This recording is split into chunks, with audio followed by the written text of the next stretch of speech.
मेरे पाकिस्तानियों, एक मकरू गठजोड़ है जो पाकिस्तान को तोड़ने के दर पे है। यह मकरू गठजोड़ शरीफों, जरदारियों और जरनैलों पे मुश्तमिल है, और अगर यह गठजोड़ ना तोड़ा गया तो पाकिस्तान का कोई मुस्तकबिल नहीं है। मैंने आज वीडियो का आगाज इस बात से क्यों किया है, क्योंकि मैं देख रहा हूं कि हमारे हमसाया मुल्क भारत में नौजवान जेन जी खड़े हो गए हैं। उन्होंने जो कॉकरोच पार्टी बनाई है उसने हैरान कर दिया है सबको। उन्होंने आज बाकायदा एक सियासी जमात होने का ऐलान किया है। उनका बानी दूसरे मुल्क से इंडिया पहुंच रहा है, हो सकता है पहुंच गया हो। उन्होंने बाकायदा अपने ओहदेदार नामजद कर दिए हैं और उनके सोशल मीडिया में सिर्फ फॉलोअर्स मिलियंस में हैं। जनजी इकट्ठी हो गई है भारत में मोदी के खिलाफ, इस उनके निजाम के खिलाफ इकट्ठी हो गई है। उन पे इल्जाम लगाया जा रहा है कि ये पाकिस्तान से फंडेड है। कोई कहता है जी ये फलां जगह से फंडिंग, जैसे यहां हमारे मुल्क में होता है कि जी जो बंदा भी बात करता है कि फौज को सियासत से बाहर निकलना चाहिए, और ये तो रॉ से फंडेड है, पर रॉ का क्या फायदा है कि फौज सियासत में ना आए। इसी तरह अगर जेन जी अपने हकूक की बात करती है तो भारत में वो कर रहे हैं। उन्होंने कॉकरोच पार्टी नाम रखा। यार मैं तो हैरान रह गया हूं मनाजिर देख के। काश कि पाकिस्तान की यूथ भी खड़ी हो जाए और लीडर्स की तरफ ना देखे, बल्कि ये समझे कि इमरान खान ने लीडर्स बना दिए हैं, सिर्फ पहला कतरा किसी को बनना है। पाकिस्तान को अगर हमने बचाना है तो एक मूवमेंट खड़ी करनी पड़ेगी। और आपको पता है उन लोगों ने क्या स्लोगन्स बनाए हुए हैं कि कॉकरोचेस हम फलां डेट को इकट्ठे हो रहे हैं, पहुंच जाओ। अब ये ऐसा आग लगा देने वाला जुमला है कि तुम्हें ये कॉकरोच समझते, ये तुम्हारी हैसियत लाल बेग जितनी भी नहीं समझते। और इस चीज ने लोगों के अंदर एक आग भर दी है। वो जो नफरत की सियासत मोदी ने फैलाई है ना भारत में कुछ अरसे से, वो अपने अंजाम को पहुंच रही है। मैं आपको दिखाता हूं, आपको समझ आएगा कि एक नई सियासी जमात को किस तरह के नौजवान लीड कर रहे हैं। ये मैं आपको तस्वीर दिखाता हूं। ये कॉकरोच पार्टी के 3 ओहदेदार हैं। आई थिंक दरमियान में जो खड़ा है लड़का, ये उनका तर्जुमान है। बहरहाल ये आपको नजर आ रहे हैं, ये जेन जी नजर आती है, ठीक है। ये कोई बड़ी उम्र के लोग नहीं है, लेकिन ये मुस्तकबिल है सियासत का। इमरान खान ये देखना चाहते हैं पाकिस्तानियों में कि तुम लोग खड़े हो जाओ अपने हकूक के लिए, और इमरान खान उस मूवमेंट का रहबर हो और गाइड करे नौजवानों को अगर उन्हें कहीं जरूरत पड़े। वरना वो इकबाल क्या कहता है, जवानों को पीरों का उस्ताद कर। जवान अब पीरों के उस्ताद बनने के लिए तैयार है, सिर्फ हिम्मत की जरूरत है। ऐसे मिलियंस में इकट्ठे हो ना, सारे बनाए ना एक प्लेटफॉर्म। क्या कहेंगे कि तुम पीटीआई के हो तो नो में ही डाल देंगे। इकट्ठे हो ना मिलियंस में लोग। तो इस चीज को काउंटर करने के लिए पता है कंपनी ने क्या किया? वो जो सरेआम नंगा फिर रहा है, कभी उसको लॉन्च करते हैं, वो कभी एक दुत्कारे हुए सिंगर को लॉन्च करते हैं कि अगर कोई नौजवान नई मूवमेंट बनाना चाहते हैं तो हम इनके जरिए हाईजैक कर लें। वो ये गेम चल रही है। आपने हाईजैक नहीं होने देना, नंबर 1। और नौजवानों की जनवन जो मूवमेंट होगी वो इमरान खान से इंस्पायर होकर बनेगी पाकिस्तान में, क्योंकि इमरान खान ने इस निजाम को नंगा करने में अपनी जिंदगी दांव पर लगाई हुई है। इस निजाम की गलाजतें हमारे सामने खोलने में उस शख्स ने अपनी आंखें गंवा दी हैं, अपनी आजादी गंवा दी है, अपनी शहंशाह वाली जिंदगी कुर्बान कर दी है, और अपने जिंदगी के कीमती साल जेल की काल कोठरी में जाया कर दिए हैं अगर हम खड़े नहीं होते। तो मैं तो बहुत इंस्पायर हुआ हूं। ये जो कॉकरोच पार्टी इंडिया में शुरू हुई है, it's a very inspiring event जो आज उन्होंने किया है। और यकीन माने कि पाकिस्तानी नौजवानों को इससे सीखना चाहिए। सिवाय इसके टिकटॉक पे और चीजें देख रहे हैं यूट्यूब पे, तो ये भी आपको मिलेगा कंटेंट। इस कंटेंट से इंस्पिरेशन हासिल करें, खड़े हों अपने मुल्क के लिए। आपको ये कीड़े मकोड़े से भी बदतर समझते हैं, आपको खड़े होना पड़ेगा।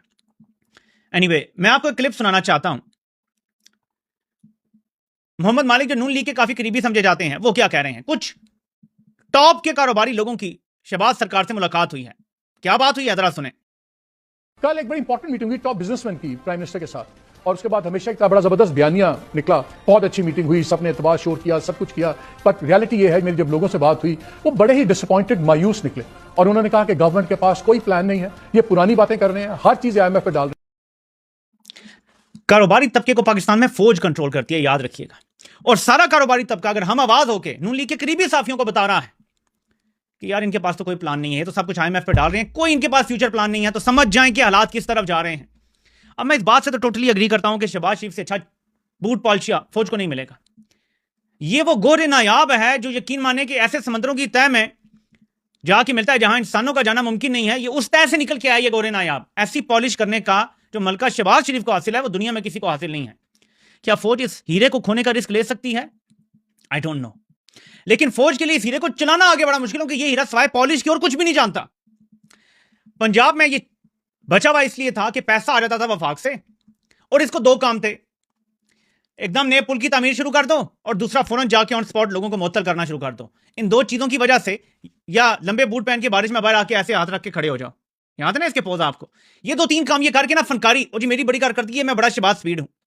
जबकि सिर्फ डेंगू का जो मसला था 2007-8 में ये शुरू हुआ, 2008 में मुझे खुद डेंगू हुआ, पंजाब हुकूमत को 2011 में समझ आई कि क्या करना है, 3 साल इन्हें लग गए कि पता नहीं क्या कैसे संभालेंगे इसको।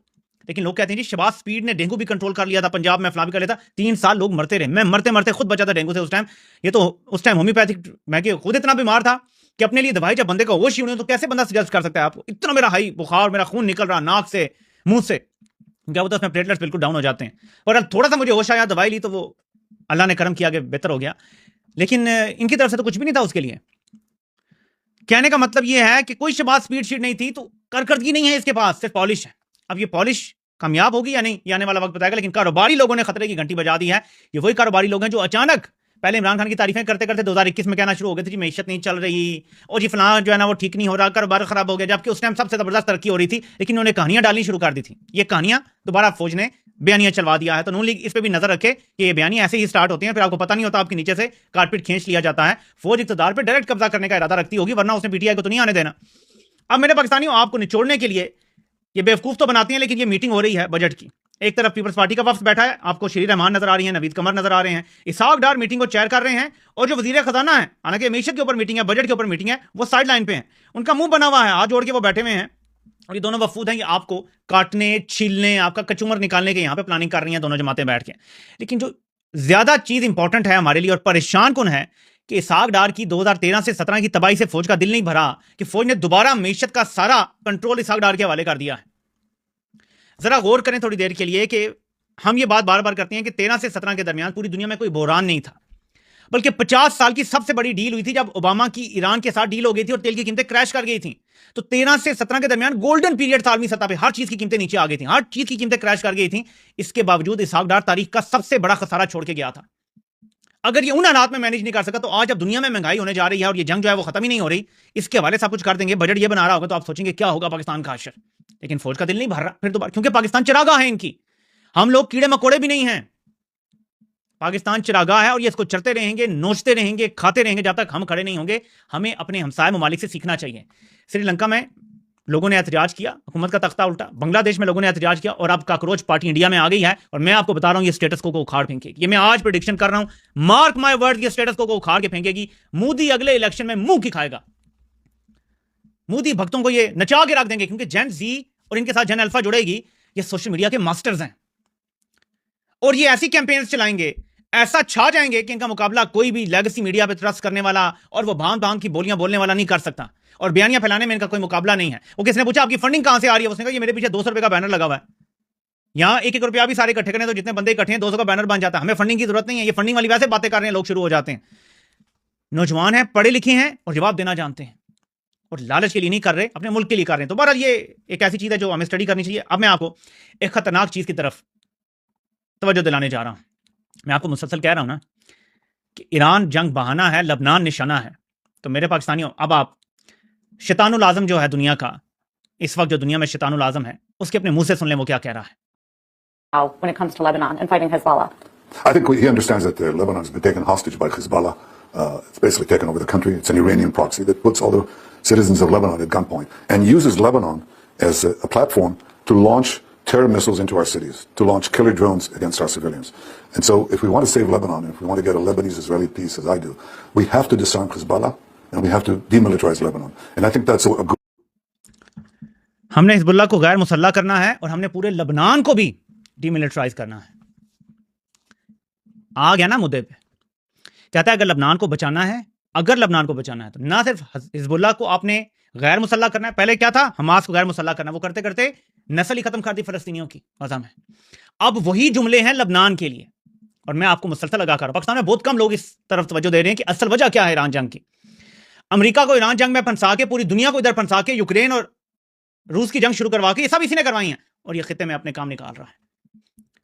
तो अब ये कहता है कि ना सिर्फ, पहले सिर्फ ये था कि हिजबुल्लाह, अब कहता है पूरे लबनान को हमने डीमिलिटरी, यानी उनकी फौज खत्म करनी है हमने। लबनान की कोई फौज नहीं होनी चाहिए, लबनान में किसी के पास कोई असला नहीं होना चाहिए। इसके बाद क्या होगा बताएं, जो गाजा में लोगों के साथ हुआ था। सो प्लान खुल के सामने आ गया है। अब इसके हवाले से सुन लें कि इनके आपस में मामलात क्या चल रहे हैं। We don't need that either. I mean, we appreciate it. I appreciate every amount of help that America has given us over the years. But I think just as we moved away from financial aid, economic aid, we can move away now from military aid and move to a partnership, and that's going to happen. And the last thing.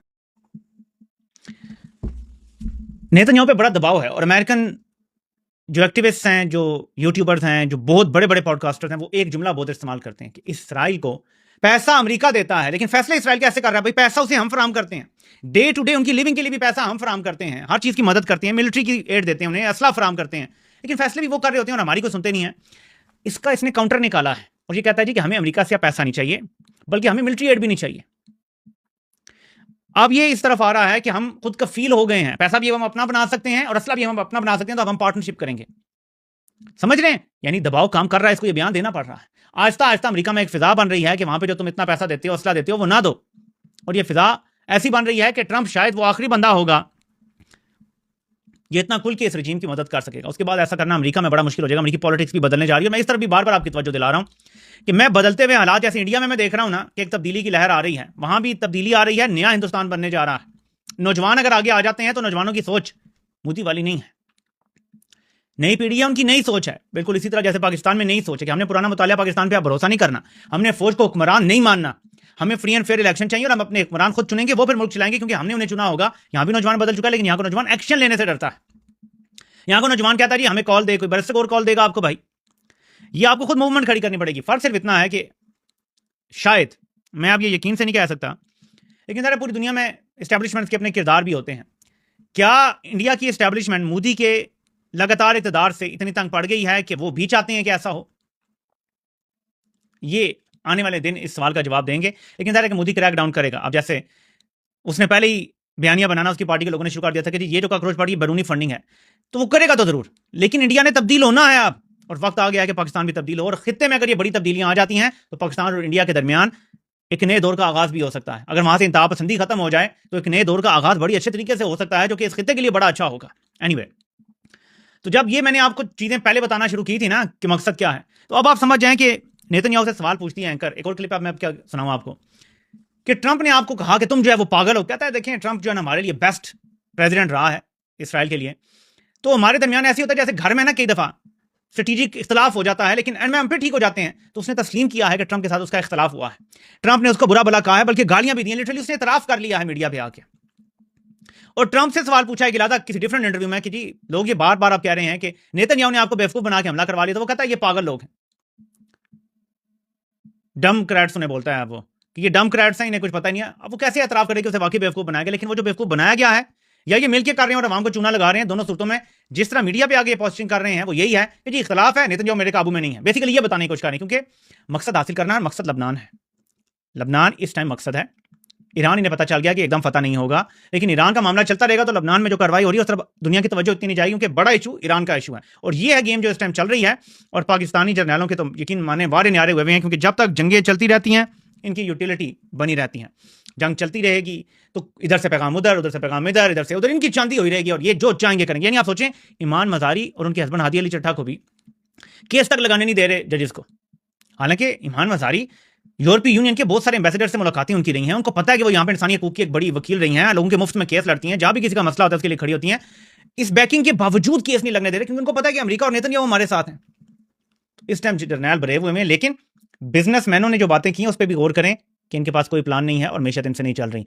और जब ये बातें होना शुरू हो जाएं तो फिर कोई तब्दीली तो आनी होती है। वो कैसे आएगी? शहबाज को कैसे ये तब्दील करने का सोच सकते हैं? ऐसा गोरे नायाब तो नहीं मिलेगा। ये कौन सा ऐसा पीएचडी टेक्नोक्रेट लेंगे जो शहबाज से बेहतर परफॉर्म कर सकेगा? आई हैव नो आइडिया, क्योंकि अदालतें आपकी खराब हो जाएं, आइन आपका मुअत्तल हो जाए, कानून आप अमल दरामद ना करवाएं, तो ऐसे डर और खौफ के माहौल में सो कॉल्ड हार्ड स्टेट में कौन सरमायाकारी करेगा? तो ये सोचने की बातें बार ज़रा जर्नैल सोचते कम है और हरकतें ज़्यादा करते हैं। इनको अल्लाह हिदायत दे, लेकिन पाकिस्तानी कौम को भी अब खड़ा होने का फैसला करना होगा, क्योंकि अगर नहीं करेंगे तो यकीन माने कि हमारी दास्तान तक ना बचेगी दास्तानों में। तो बहरहाल अभी बयानिया गिलगित बल्तिस्तान के इलेक्शन में ये बनाया जाएगा नून लीग या पीपल्स पार्टी में से जिसकी भी हुकूमत बनवा के इलेक्शन के रिजल्ट ऐसे निकाल के देखें जी पीटीआई जो है ना मकबूल नहीं रही और उनकी हवा खत्म हो गई है और बातचीत खत्म शुद्ध। तो ये बयानिया भी आपको आगे मिलता नजर आएगा, लेकिन इसको कैसे नाकाम बनाना है मैं अब आपको बताता हूँ। गिलगित बल्तिस्तान के कोई लोग देख रहे हैं या आपके कुछ जानने वाले और आप उन्हें पैगाम पहुंचा सकते हैं, ये क्लिप का ये हिस्सा काट के दे दें। वोट डालना है, फिर उसका पहरा देना है, जब तक कि फाइनल रिजल्ट मेनलैंड पाकिस्तान में अगर आप कहें तो फॉर्म 47 है। अब आई डोंट नो कि जीबी का इलेक्शन कमीशन और उसके हवाले से कोई रूल्स हैं, कोई डिफरेंट फॉर्म होगा, लेकिन जो फाइनल फॉर्म आरओ के दफ्तर में होता है वो जब तक मिल ना जाए आप लोग बाहर रहें। एक दिन घर से बाहर पूरा गुजारना पड़ेगा रात तक, नताज आने तक। और पूरे मुल्क के इलेक्शन तो है नहीं, एक सूबे के इलेक्शन है, तो इतने मुश्किल भी नहीं है काउंटिंग वगैरह करना, क्योंकि इतनी ज्यादा आबादी भी नहीं है जिसकी काउंटिंग करनी है, हल्के निस्बतन छोटे हैं, तो कोई मुश्किल नहीं है अगर आवाम खड़ी हो गई डट के। और यकीन माने कि आप सुबह के टाइम वोट डालेंगे ना, सीधे आरओ के दफ्तर के बाहर पहुंच जाए। कुछ लोग वहां खड़े रहे जहां पे इनिशियल काउंटिंग होनी है, और कुछ लोग ये कोऑर्डिनेट करना पड़ेगा हर उम्मीदवार को। आप लोग अगर पहले से ऐसे कर लेते हैं तो हो सकता है कि आप लोग कुछ ना कुछ डाके को नाकाम बनाने में कामयाब हो जाएं। बहरहाल ये मेरा मशवरा है। आपसे इंशाल्लाह कल पाकिस्तान टाइम दिन को 3 बजे मुलाकात होती है। अल्लाह पाक सब कामयाब नासिर हो। अब सबको सुनने का बहुत बहुत शुक्रिया।